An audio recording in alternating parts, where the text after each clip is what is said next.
The truth always comes out. To start wars and change governments. It's not to sort of deter conflict. We're going to invade countries, and my mind was spinning.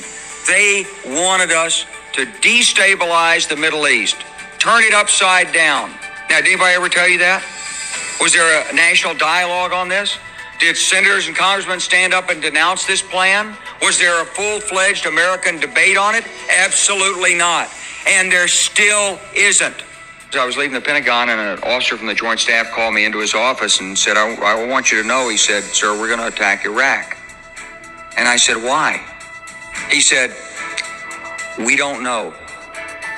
He said, I said, well, did they tie Saddam to 9/11? He said, no. And then I came back to the Pentagon about 6 weeks later. I saw the same officer. I said, why haven't we attacked Iraq? We still going to attack Iraq? He said, oh, sir. He says, it's worse than that. He said, he pulled up a piece of paper off his desk. He said, I just got this memo from the Secretary of Defense's office that says we're going to attack and destroy the governments in 7 countries in 5 years. We're going to start with Iraq, and then we're going to move to Syria, Lebanon, Libya, Somalia, Sudan, and Iran.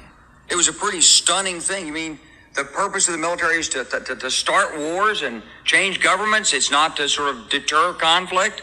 We're going to invade countries, and my mind was spinning. And I put that aside. It was like a nugget that you hold on to. This country was taken over by a group of people with a policy coup.